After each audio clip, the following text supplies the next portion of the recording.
The only difference between a hero and the villain is that the villain chooses to use that power in a way that is selfish and hurts other people.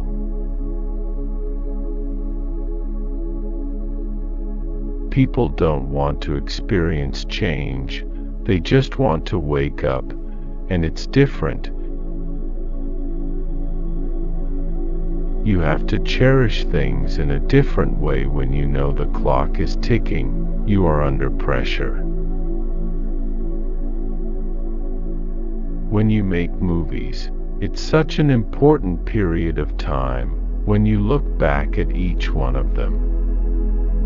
You want to be able to say that you did something that was a challenge and that changed you. I like ambiguity because you may be the villain in someone else's story and the hero in your own, and I think very often, African American characters are either one thing or the other. You shouldn't have to be perfectly good or perfectly bad. You don't even have to be magical. We live in a world where people can ridicule you at the push of the button.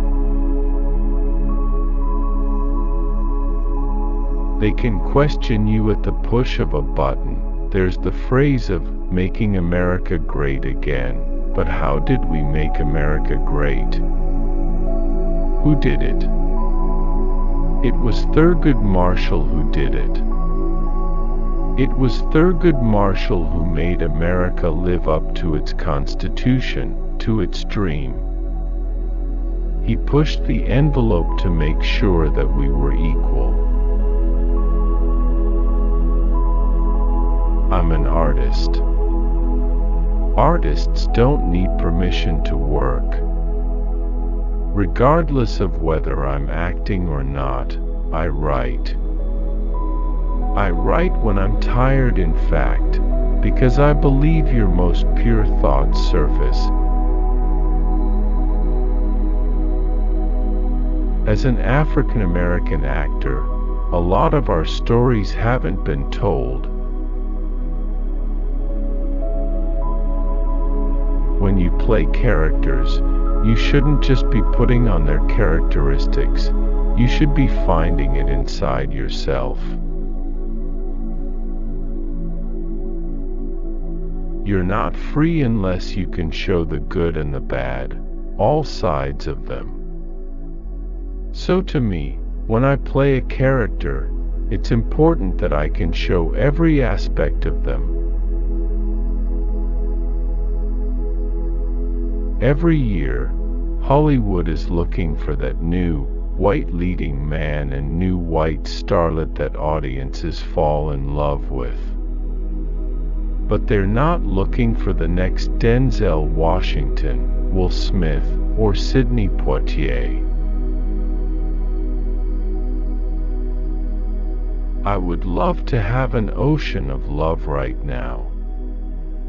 That said, the number one rule of acting is, do not seek approval from the audience. People don't realize that. You can't do stuff to get applause. You have to live in the truth.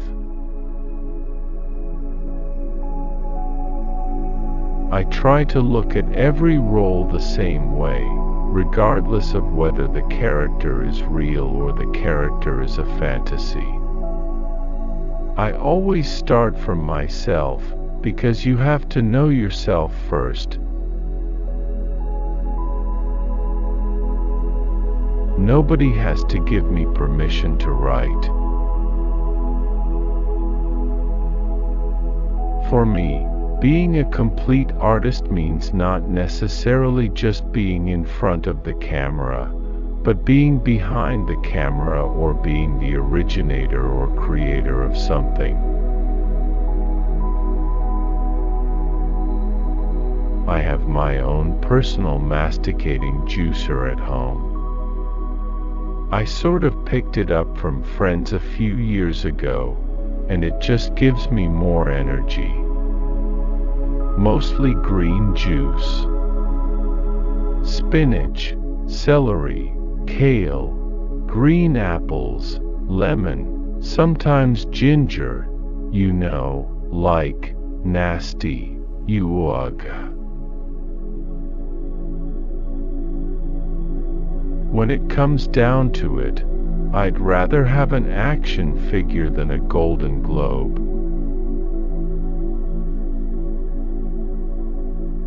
When they call you and say, "So you want to play Black Panther?" If you know what Black Panther is, there's no way in the world you're going to say no, because there's a lot of opportunity for magic to happen. Guys are natural problem solvers. They like to have strategies. There's nothing more stressful than your stomach growling. But interestingly enough, some of my best writing came when I was poor and hungry, living off water and oatmeal, mind clear. One of the first things I was taught as an actor was, don't judge the character.